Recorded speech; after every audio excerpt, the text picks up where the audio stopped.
nesse período muita coisa aconteceu, né? Acho que a gente aceitava muita coisa antes porque a concorrência de alguns mercados era bem menor, né? Então você não tinha muita opção de trocar o serviço por outra coisa.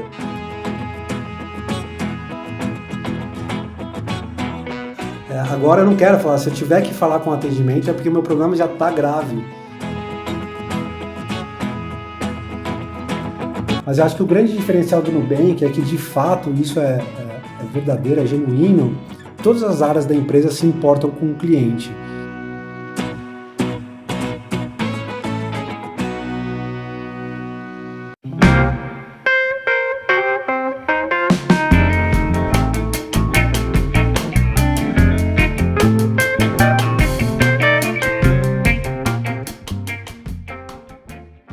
Muito bem, muito bem. Começando mais um episódio aqui do podcast Movendo-se. Eu sou Éder Monteiro. Toda quarta-feira com convidados aqui pra gente tratar algum tema interessante. Aproveito aqui já para falar para você seguir a gente lá nas redes sociais, o @Movendo-se, que é o Instagram do podcast. Assina também na sua plataforma de áudio de preferência, segue lá se você tá no Spotify, se você tá no Deezer, no Apple Podcast, assina lá. E agora, mais recentemente também no YouTube, grande novidade aí da terceira temporada, temos fisicamente não, porque a gente está em virtual ainda, né? Mas temos aí a presença, o rosto das pessoas, dos convidados, desse que vos fala também. Tem muita gente que fica curiosa para saber como é que é a fisionomia, as expressões de cada pessoa. Então é legal a gente entrar também no mundo do vídeo. E quero apresentar para vocês o convidado que eu trouxe hoje para bater um papo com a gente, ainda numa série que defini como um dos temas importantes, né, como um pilar importante para essa terceira temporada, para discutir. A ideia é que nessa terceira temporada a gente tenha, vez ou outra, alguns temas e eu traga convidados para discutir sobre esses temas. O tema da vez é a experiência do cliente, então eu selecionei algumas pessoas de algumas empresas e uma delas é o Bruno. Brunão, cara, bem-vindo, viu, aí ao podcast Movendo-se. Obrigado por ter topado o convite, obrigado por ter aceitado aí de cara e fazer parte aí da história desse podcast. Obrigado a você pelo convite. Um propósito muito legal aí de vocês compartilhando esses assuntos que estão na boca do povo, digamos assim, né? Então é um prazer poder compartilhar alguma coisa com Legal. Bruno, você é Bruno Caroni, seu sobrenome é Caroni, certo? Eu sempre fico na dúvida assim, se eu vou pronunciar corretamente o sobrenome do meu convidado ou não. Mas Caroni, beleza, tá. O meu é simples. Beleza, não é tão complexo. Eu já peguei alguns complexos aqui, rapaz, que eu nem me arriscava a falar aqui não, mas o seu relativamente é simples mesmo. Ô Bruno, pra gente começar aqui, já tem uma etapa default que quem acompanha o podcast sabe como é que funciona. Se apresenta aí sem falar o que você faz. Quem é o Bruno Caroni? Vamos lá, é difícil se Cara, essa definir, pergunta né, é muitas vezes, né? complexa, mas ela é proposital. Eu imagino. Eu diria que eu sou um paulistano nato, digamos assim, gosto bastante de dinamismo, sempre com informações bem diferentes uma da outra. Eu gosto de estar em todas as pontas ali da minha vida e me aprofundar bastante no que eu gosto e no que eu acho que cria valor para mim e para os outros.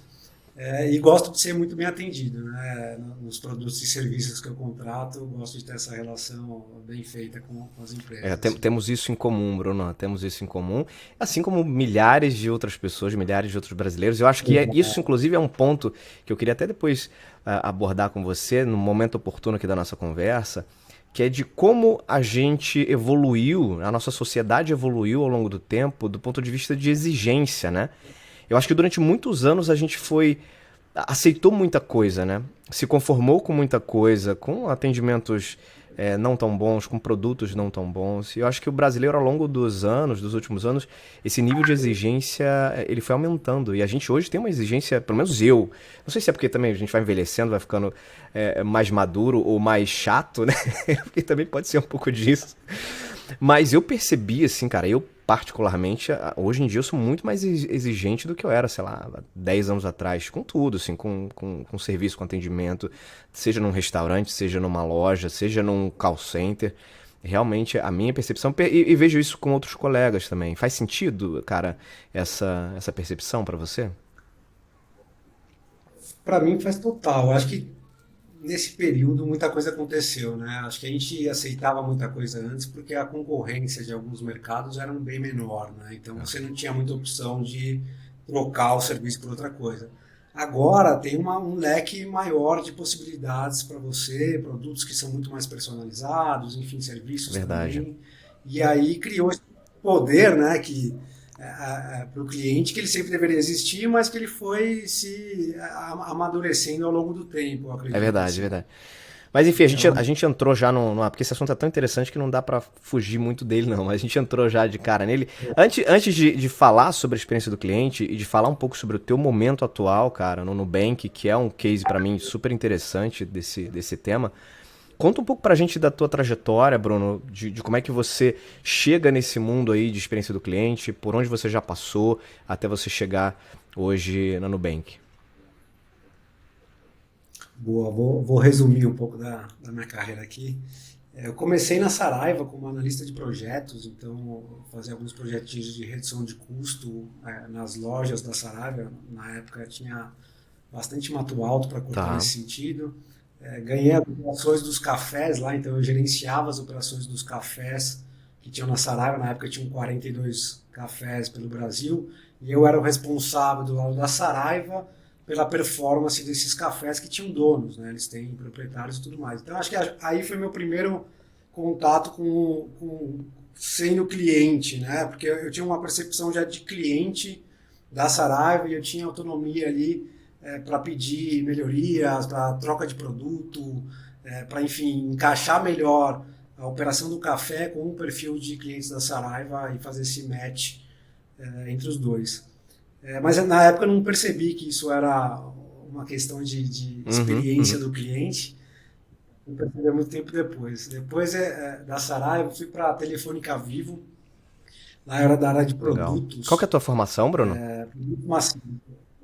Eu sou Engenheiro engenheiro mecânico. mecânico. Cara, que Eu legal. fiz, eu fiz uma pós-graduação em administração. Mas nunca trabalhei com engenharia. Isso é uma coisa doida no Brasil, né, E cara? Quantos engenheiros existem no Brasil que nunca trabalharam com engenharia? É muito louco isso.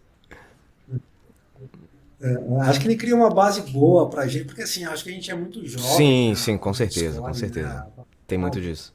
Aí o negócio vai desvirtuando, mas eu acho que a engenharia cria uma base boa de racional que serve para tudo. Então eu não me arrependo de ter feito Com certeza. engenharia, não. Com Pelo certeza. contrário, eu gosto bastante. E aí lá na Vivo eu cuidava de linha fixa mais internet banda larga da Legal. casa das pessoas. Então, e a gente olhava do começo ao fim, né? Desde a hora que eu vendo, em qual canal eu vendo mais, o que converte mais, até a hora que isso era instalado na casa do cliente, né? E aí dentro desse processo existem diversas variáveis, KPIs, um monte de área envolvida para garantir que isso Uhum. seja bem feito. Então, naquele momento, naquela posição, eu transitava bastante pela empresa em diferentes hierarquias e também diferentes áreas, diversas mesmo, assim, desde contabilidade até manutenção. Então eu tinha bastante autonomia para ir nessas áreas e pedir as informações que eu queria para construir o Vocês meu tinham um nível de racional. relacionamento interno era altíssimo, né? Com pares, com várias áreas, vários interlocutores diferentes dentro da mesma empresa. Perfeito, é isso mesmo. É fazer um projeto sem ter uma É, equipe, sim, sim. né? Que eu costumava dizer. É bem difícil fazer as pessoas trabalharem para você ali, ao mesmo tempo que você não tem nenhuma gerência, né, sobre elas. Mas foi uma empresa que eu amadureci bastante como profissional, o nível de exigência é muito alto, então foi bastante legal. E lá eu vi, apareceu uma oportunidade para eu ir para Eletropaulo, para S Brasil, né, que era o grupo que Aham, tinha a Eletropaulo, que é a empresa aham. mais famosa do grupo. Agora já não tem mais a Eletropaulo, Da Enel, é da isso. Enel, né? Já trabalhei, E cara, lá eu eu já também tinha uma trabalhei não era estratégia. Enel ainda, na verdade. É que a Enel veio, ela chegou no Brasil comprando todo mundo, né? Já trabalhei há um tempo atrás na Endesa, que era uma holding espanhola, que tinha algumas distribuidoras de energia aqui no Brasil, geradoras, inclusive. E aí a Enel comprou a Endesa e depois comprou também a Eletropaulo. Mas já trabalhei nesse setor Eles também. vieram com apetite, né? Vieram com Vieram com apetite, apetite pra cá. exatamente. Aí você foi pra lá. Mas é, Do planejamento estratégico é legal, porque dá uma visão bem ampla da empresa. E lá eu tinha algumas responsabilidades. As principais era construir o Tá. orçamento do grupo. E o orçamento ele é bastante amplo, né? Então a gente começava com indicadores macroeconômicos, passava por microeconômicos, entrava na parte de regulação do mercado Uhum, de uhum. energia, até chegar no nível de CAPEX e OPEX, vinculando isso com as métricas operacionais e também vinculando isso com as metas dos executivos da empresa. Então a gente amarrava tudo isso, dava um documento gigantesco que era aprovado em diversas instâncias, né? Então, essa era a minha principal projeto, digamos assim, que tinha, né, o escopo, porque demorava bastante para a gente construir esse orçamento de Tá. 5, 10 anos, e também aprovar com os diferentes stakeholders, né? Tinha a BNDES, tem o Conselho, tem a S-Corp e por aí vai. E aí tinha uns outros projetinhos de eficiência de processos mesmo, que a gente começou a estudar lá, porque basicamente uma empresa de energia ela é metade financeira, Uhum, metade uhum. operacional, né? Então tem alguns ganhos em processos financeiros que a gente achou que colocando tecnologia e blindando esse processo a gente tinha ganhos grandes ali, além de também aliviar, digamos assim, o peso dos executivos para pensarem mais Beleza. estrategicamente. Então, e aí, naquele momento, e aí foi a grande transição, né? Naquele momento, eu vi que para eu virar um coordenador ali, eu tinha que ralar bastante, porque, enfim, eu não tinha experiência nenhuma com liderança de pessoas e tudo mais, e estava muito longe de mim ali. Eu não conseguia enxergar ali um espaço para Uhum, eu uhum. crescer a minha carreira. Foi quando apareceu o Mercado Livre, com uma proposta de trabalhar em atendimento, que estavam buscando alguns engenheiros, porque o atendimento ele é baseado em processos e buscavam profissionais que tinham técnicas de melhoria contínua. Então isso tudo foi. E quando eu cheguei no Mercado Livre ali, eu entrei na sede, não sei Não, se nunca você tive. Tenho muita já curiosidade, chegou a olhar. inclusive, mas nunca tive oportunidade, não. Depois coloca no Google, tem umas matérias legais da Exame, tem outras revistas também que fizeram quando isso foi lançado, chama Ah, Melicidade, é uma cidade do Mercado Livre. E aí eu cheguei lá e falei, cara, aqui eu acho que é o meu espaço, porque eu me identifiquei com com o ambiente, espaço né? físico, me identifiquei com o ambiente de várias maneiras, vi que era um potencial de empresa que se comprovou agora Sem na dúvida, crise, sem né, a dúvida. maior da América Latina. Então eu achei que era uma boa um bom passo ali para aprender de gestão, então eu começaria com 10 pessoas, num universo diferente que eu estava acostumado já a Sim, mudar de sim. universos, né? Então cada empresa estava em um lugar. E achei que era um bom passo para aprender a lidar com equipe, assim. E desde então acabei gostando do atendimento e fui me aperfeiçoando, me aprofundando na área mesmo, né? Que é bem ampla, e a gente pode Aham. entrar também nessa vertente.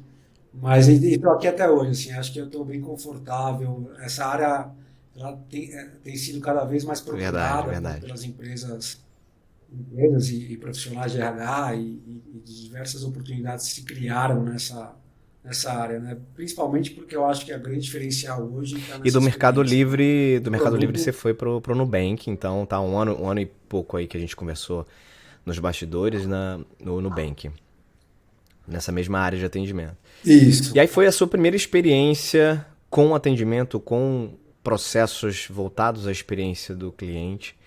E o ponto interessante é que a gente está falando de duas operações, tanto o Mercado Livre quanto o Nubank, de atendimentos não presenciais. Né? Aqui no podcast, nessa sériezinha que eu estou trazendo de experiência do cliente, a gente vai ter experiências presenciais, cases de experiências presenciais e também não presenciais.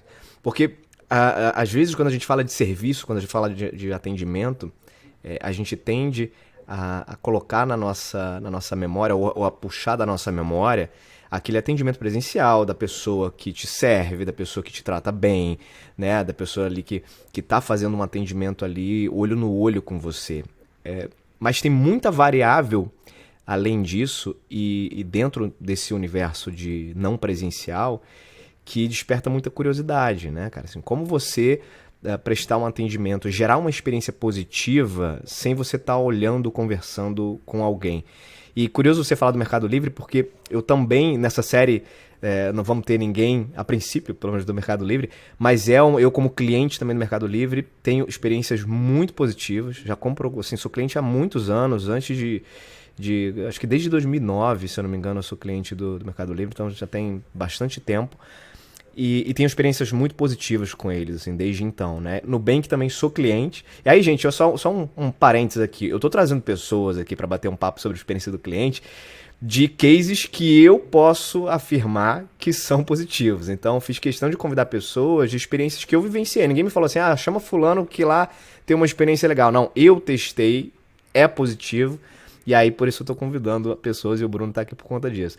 Mas, Brunão, o que é a experiência do cliente para você, cara? Você que já vivenciou algum tempo aí no Mercado Livre, agora na frente do Nubank. O que para você é a experiência do cliente? Se você pudesse resumir assim. Eu acho que a experiência do cliente ela vai além do atendimento propriamente dito. A experiência do cliente ela vai em todos os contatos com a marca, né? Se eu olho uma propaganda, se eu vejo um produto, enfim, se eu falo mesmo com as pessoas, né? Se eu sou atendido de fato, ou se eu entro no aplicativo e só navego e vou embora, tudo isso ele engloba na experiência do cliente. Ele é bem todo o contato que a empresa que esse cliente tem com a marca, e aí isso difere de várias vezes, né? Tem o primeiro contato, que é super importante, e tem os contatos que fidelizam cada vez mais. Acho que eu separei nessas grandes duas vertentes, mas é difícil definir É a muito experiência ampla, do né? cliente. Não, mas é um pouco disso que você falou também, né, cara? Todos os pontos de contato que você tem com aquela marca, com aquela identidade, seja no momento em que você de fato está precisando ou não, né? Assim, tudo gera algum tipo de experiência. Agora, quando você pensa, você como cliente, né? Você se lembra assim de alguma experiência muito positiva que você teve com qualquer marca, assim, pode falar aqui abertamente, que te marcou, que você possa contar pra gente? Olha, eu vou te falar que me surpreendeu nenhuma, assim, que me atenderam bem. Normalmente, na última instância, em ouvidoria, você tem uma atenção maior das Tá. empresas, assim. Então, eu me lembro de um caso com a Telefônica Vivo, que eu acho que melhorou muito a parte de atendimento. E realmente, na última vez que eu falei com a ouvidoria, ele conseguiu me falar de todos os assuntos, não tinha que me passar para outra área, ele conseguia de fato começar e terminar o meu problema. E ali me surpreendeu, porque eu achei que ele ia ter que validar, né, mas ele tinha autonomia ali para fazer o que precisava ser feito para resolver aquilo no primeiro contato e acabar com essa fricção. Né? Ou seja, não foi tão positivo que você chegou, teve que recorrer à ouvidoria, né? Então, já daí a gente parte do princípio de que não foi tão positivo, mas nesse momento, o percurso que você teve dentro da ouvidoria foi bastante satisfatório, pelo que você está falando.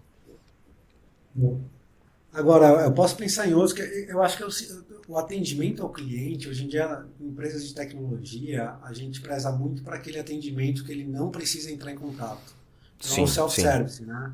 Então, tem coisas boas, como Netflix, que são referências verdade. de experiência do usuário, que realmente eu sempre tive uma boa experiência ali, e que, para mim, é experiência também, sabe? Mas não tá no contato humano do negócio, mas sim como que eu faço para ele não ter esse contato humano, que é diferente da linha É verdade, é linear que a gente verdade. tinha de evolução, né, do atendimento.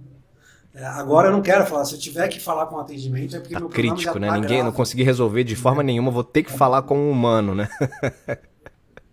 Exatamente. É o que a gente brinca de time money, né? Porque É. ninguém quer perder mais tempo falando com as empresas, né? Ela quer ser ela mesma resolver o problema dela e ir É que mal embora, né? comparando é a lógica dos bancos, né? Que a gente perdia tempo na fila para resolver um problema no caixa eletrônico não, no caixa lá com o banco, e hoje em dia você resolve tudo pelo aplicativo, enfim, a vida se transformou completamente nesse sentido, então a lógica é um pouco parecida.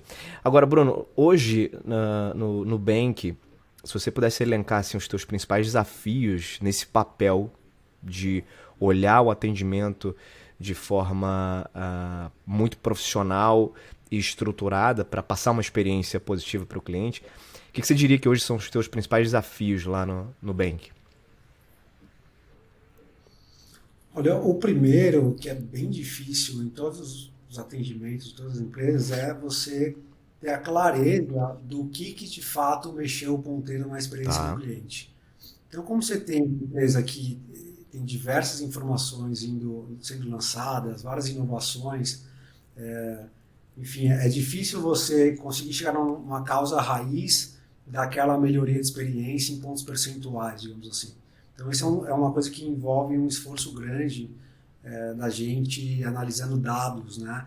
E quanto mais dados você tem para consumir, às vezes ajuda, às vezes atrapalha, porque a pessoa tem tantos dados que ela não consegue ter um direcionamento, né? Então é muito fácil você ver a equipe se perdendo nesse sentido, de ter muita coisa para consumir, mas no final das contas não responder os principais Sim, porquês, sim. né? Hoje, qual é a principal medida que vocês têm em relação ao nível de satisfação? Vocês aplicam NPS? Como é que funciona na prática? Tem NPS, tem um NPS que a gente chama de contextual, que é a depender da situação do cliente, eu mando uma pesquisa para entender o que é isso. E tem o que a gente chama de CSAT, Customer Satisfaction, que é a pesquisa relacionada ao atendimento mesmo. Então, depois do ticket criado e resolvido, gera uma pesquisa para esse atendimento propriamente dito. Então, a gente consegue separar um pouco as experiências do usuário nessas três grandes vertentes. Legal. Uma outra coisa que acho que é importante citar como desafio também é o desenvolvimento da equipe, assim. Principalmente quando a gente tem uma empresa de hypergrowth, né, que não para de crescer um segundo e tem gente entrando a todo momento, a curva de aprendizado, que historicamente demora uns 3 meses ali para a pessoa chegar numa performance legal, e você manter esse engajamento a longo prazo e tudo mais, é uma coisa que é sempre desafiante para o gestor, e principalmente nessa nova era e com pessoas mais jovens em empresas como essa, né? Que querem ter uma ansiedade ali de carreira. Que virar gerente em um ano, né? Que você tem que... O cara entrou como analista júnior, aí, cara, um ano se eu não isso, virar gerente, eu tô partindo para outro. E acha que está errado, que você precisa desenvolver essa pessoa, mas o desenvolvimento também tem que partir dela, né? De ir atrás das coisas. Então, hoje você tem conversas bem francas e Você tem uma equipe de quantas pessoas hoje? Olha, a gente tem internamente umas 150 e contando com externos vai para umas 400. Caramba, muita gente, cara. Muita gente. Bastante. E como é que faz, cara, para dar engajamento para esse povo todo e fazer com que todo mundo reme para o mesmo lado que você tem aí como ideal de processos, de... Aliás, eu vou reformular minha pergunta. Porque quando você está numa ótica de atendimento remoto, você mesmo falou, né? Existe uma necessidade muito grande de se trabalhar processo, existe uma necessidade muito grande de se interpretar dados, né? Produzir dados, interpretar dados. E a gente tem uma dificuldade grande hoje, inclusive no Brasil, de pessoas capacitadas tecnicamente para interpretar dados. A gente costuma até dizer que temos muitos analfabetos, né, do ponto de vista de dados, de leitura de dados. Para você engajar, na verdade, antes disso, você tem que ter uma estrutura de pessoas capacitadas para isso, né? Capacitadas do ponto de vista técnico, né? Agora, uma coisa é eu ter alguém muito hábil do ponto de vista de interpretação de dados, manejo, um cara com uma cabeça muito boa de processo. Outra coisa é eu ter nessas mesmas pessoas um viés muito consciente de preocupação genuína com o cliente. Entende o que eu tô querendo dizer? Assim, cara, legal, você tem uma cabeça muito boa aqui para pensar no dado em si, mas no fim do dia, tratar esse dado é importante porque eu tenho um cliente ali fora que é o cara que a gente precisa fidelizar, que é o cara que precisa falar bem da nossa marca. Essa ponte entre tratar o cara com uma cabeça de dados, né, mais processual, para o cara que pensa também lá fora, isso imagino que seja um grande desafio também para você, ainda mais com uma quantidade de pessoas como essa. Com certeza. Acho que, na verdade, o grande segredo aí é colocar as pessoas certas nas caixinhas certas, né? Então, sim, tem que ter pessoas analíticas. Ser data-driven virou uma habilidade que a gente pede muito aqui, mas não é todo mundo que vai ter o tato com o cliente e também não é todo mundo que vai fazer Perfeito. boas análises, né? Então você tem que ter uma composição de equipe muito bem pensada, e isso é meio caminho andado, porque se as pessoas estão fazendo o que elas sentem que elas contribuem, elas vão permanecer engajadas com a empresa e com o propósito do negócio. Então, eu acho que isso é parte fundamental. A pessoa tem que estar fazendo parte do que ela sabe e parte de desafio ali, para ela não se sentir Sim. acomodada, né? Mas ela tem que estar na caixinha certa. Eu já vi profissionais muito bons nas cadeiras erradas que não conseguiam performar. Então, essa parte é importante. Uma outra é que todo mundo tem que se sentir parte do negócio. E para isso elas precisam ser Perfeito. contextualizadas. Então, a estratégia do business e tudo isso que parece muito distante das pessoas, de várias camadas ali hierárquicas, né, tem que ser aproximadas. Então, é parte da função do gestor levar isso até a ponta de uma forma didática, também abrir para que essas pessoas possam colocar suas preocupações, o seu ponto de vista. As pessoas gostam de ser Uhum, escutadas, uhum. né? Então, é essa linha tênue, né, entre escutar e também instruir ali, que a gente consegue fazer uma boa gestão, e a gente tem uma métrica super importante no Nubank, que é o engajamento, a Ah, pesquisa de clima, né? vocês fazem como? Vocês fazem Então, a gente anual, olha, mais de uma vez por ano? Como é que funciona? a gente faz uma oficial anual, mas tem um termômetro ali no meio do ano para entender como estão as coisas, e aí a gente abre em detalhes, entende de diversas formas como que a gente pode atacar isso. Mas o que eu venho percebendo é que, no final das contas, está no dia a dia das relações. É isso que eu estava falando, né? De trazer as informações, abrir o espaço para Total. conversas. No final, é isso que as pessoas querem, assim, fazer parte do negócio. Não, e isso que você está falando é interessante porque é o seguinte, acho que não tem uma receita pronta, né? Mas tem alguns elementos que, se você não seguir, a chance de não dar certo também é muito grande, né? E um desses elementos citados por vocês, sem dúvida, é comunicação. Na medida em que eu interajo com um time, ainda mais num modelo como o de vocês, e um modelo que a gente vive hoje, inclusive, de distância, né? De muito trabalho remoto, se eu não tenho um nível de comunicação mais aprofundada, ou seja, se eu não estou junto com essa turma, se eu não me faço presente, inclusive compartilhando a estratégia do negócio de maneira muito clara, muito didática, de maneira fácil de ser entendida pelas pessoas, dificilmente você vai ter esse colaborador empenhado e compreendendo exatamente qual é o papel dele nessa engrenagem, né? Porque é isso, assim. Eu estou fazendo o que aqui? Eu estou analisando dados ou eu estou aqui para garantir uma experiência positiva para quem está ali fora, né? Isso faz uma diferença tremenda. Isso passa, concordo plenamente com você, isso passa muito pelo drive que a comunicação da liderança dá, né? Agora, se você tivesse que elencar, o Bruno, assim, quais são os diferenciais na tua visão de quem está dentro do business hoje para o Nubank conseguir trazer uma experiência positiva, né? Uma experiência para quem está fora, uma experiência interessante, o que você diria assim, que é o diferencial hoje do trabalho que vocês têm realizado? Legal. Eu acho que a comunicação, só complementar a comunicação, eu acho que antes da comunicação ser boa, a base para ela é conhecer as Puta, pessoas. muito, Então, eu sei como falar com muito, um muito. e como que eu devo falar com o outro, né? E aí vou adaptando a minha Total, comunicação, né, no sentido daquele perfil daquela pessoa. Então, antes da gente conseguir se entender, a gente precisa se conhecer, total. né? Mas eu acho que o grande diferencial do Nubank é que, de fato, isso é verdadeiro, é genuíno. Todas as áreas da empresa se importam com o cliente.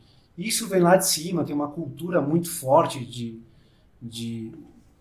de customer centric, né? Do cliente é o primeiro lugar. A gente não constrói produtos apartados da visão do cliente, pelo contrário, tudo que a gente faz, a gente pega a percepção do cliente para fazer essa roda girar.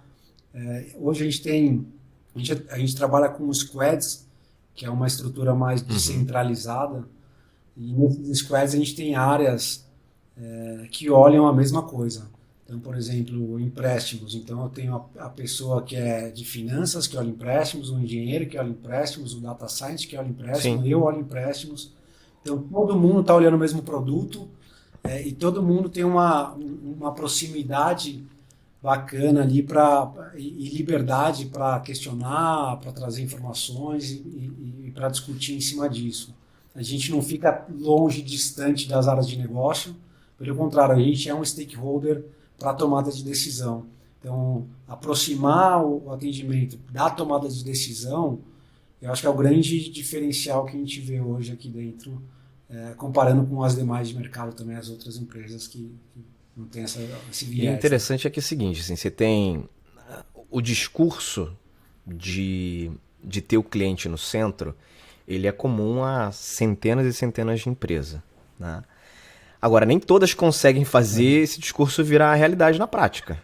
Porque se fosse, pô, seria maravilhoso, né? A gente teria aí, não precisaria nem existir ouvidoria nas empresas, né? Cara, por que existe essa lacuna grande entre discurso e prática, que não é o caso do Nubank, né? Eu, de novo, afirmo porque vivo a experiência, já vivi a experiência com vocês, mas na tua opinião, que já trabalha nessa área de atendimento há um tempo, por que existe esse gap entre o discurso e a prática? O meu ponto de vista, e é muito Sim, sim. pessoal, né, é que isso vem de cima. Isso vem de cima, né? Quando você vê o presidente numa reunião perguntando para os general managers, né, diretores, etc., como que o cliente está tendo essa percepção, ou você percebe que é uma preocupação até do presidente, né? Não é uma preocupação que tem nível hierárquico. E acho que é aí que está a grande diferença, porque a depender das decisões, chega em determinado nível que as pessoas priorizam outras, dinheiro, né, ou né, receita, enfim, que não é a experiência propriamente dita. E aqui a gente vê em Matou. todas as conversas, todas as apresentações, alguém muito importante perguntando como que o cliente está se sentindo em relação a esse lançamento. Então eu acredito muito que é uma cultura que ela vem de cima, e que não pode perder isso, sabe? Que as pessoas que estão entrando, elas também percebem, entra por osmose, dá para Cultura, né? ver que o negócio É todo mundo cultura, né, pensa cara? igual, né? Cultura. Cultura. É Eu cultura, uma vez eu acho. aprendi um negócio que eu nunca mais esqueci. Não era uma palestra sobre cultura, inclusive cultura organizacional. E o exemplo que a pessoa deu foi o seguinte, que cultura... Imagina que você está no fundo do mar, tá? Então ali você tem os corais, né? Você tem toda a fauna marinha, os peixes e tudo mais. Isso aí é aquilo que você consegue enxergar ali dentro de uma organização, né? E cultura é a água. Cultura tá ali, cara, em tudo, em absolutamente tudo, né? E a gente não enxerga necessariamente porque não tem uma coisa física ali, ó. Ali tá, vira à esquerda ali que você vai achar a cultura, né? Ela tá em tudo, né? E se você não tem essa cultura de fato dentro da organização, desse cuidado de todo mundo, começando do presidente e da pessoa que está entrando, que vai absorver por osmose, se você não tem isso dentro da cultura, se ela não entra na empresa e dá de cara com aquela água, dificilmente isso perdura, né? E eu concordo com você, cara, com esse teu posicionamento aí, essa tua visão, porque algumas empresas o que eu percebo é que é o seguinte: ah, legal, temos o discurso, temos aqui no planejamento estratégico para aumentar o nosso NPS, temos isso, aquilo, outro e tal, babá. Mas no fim das contas, não, o assunto experiência do cliente é com a área de experiência do cliente, né? A outra área não, ela cuida do assunto Exato. tal, o presidente vai olhar ali orçamento, resultado, gráfico, bababá, mas quem cuida de atendimento é o time de atendimento. E aí se você direciona dessa forma, a tendência é que de fato fique com esse gap, né? Fique com essa lacuna. Se todas as áreas não Exato. estão preocupadas com o tema, fica muito mais difícil, né? O que eu costumo dizer é que assim, a gente no atendimento a gente não faz milagre, né? A gente como a gente disse no começo da conversa aqui, a gente é uma parte da experiência. Então, vai refletir no atendimento toda a insatisfação com o processo inteiro, né, do cliente na empresa, assim. Então, a gente é só uma parte tão pequena do negócio que, assim, eu fazendo uma alteração de produto, eu tenho 10 pontos percentuais de satisfação. Agora, se eu trabalhar ali com a minha operação todos os dias, eu vou conseguir 2, 3 pontos percentuais de performance, né? Isso aí. Então é isso que a gente sempre tenta colocar na cabeça de todos e aqui é mais fácil porque todo mundo Que bom, acredita cara, que nisso, legal. né? Bruno, vamos caminhar aqui para nossa reta final do bate-papo. Muito legal, cara, conhecer um pouco da tua história aí, do que vocês têm feito no Nubank. Então, dá pra entender agora por que eu tive experiências positivas no contato que eu tive.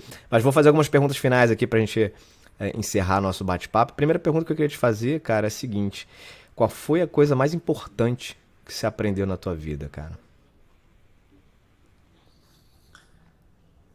Olha, acho que a curiosidade leva ao aprendizado. Assim, eu sempre fui uma pessoa muito curiosa em tudo, não só no que eu faço, mas nas coisas que os outros fazem também. E isso me levou a ter um conhecimento amplo e uma visão bem ampla também de uma companhia, de uma empresa. E aí no final a correlação ela está implícita no seu dia a dia, né? Você começa a correlacionar dados e fatos ali, porque você tem um conhecimento amplo.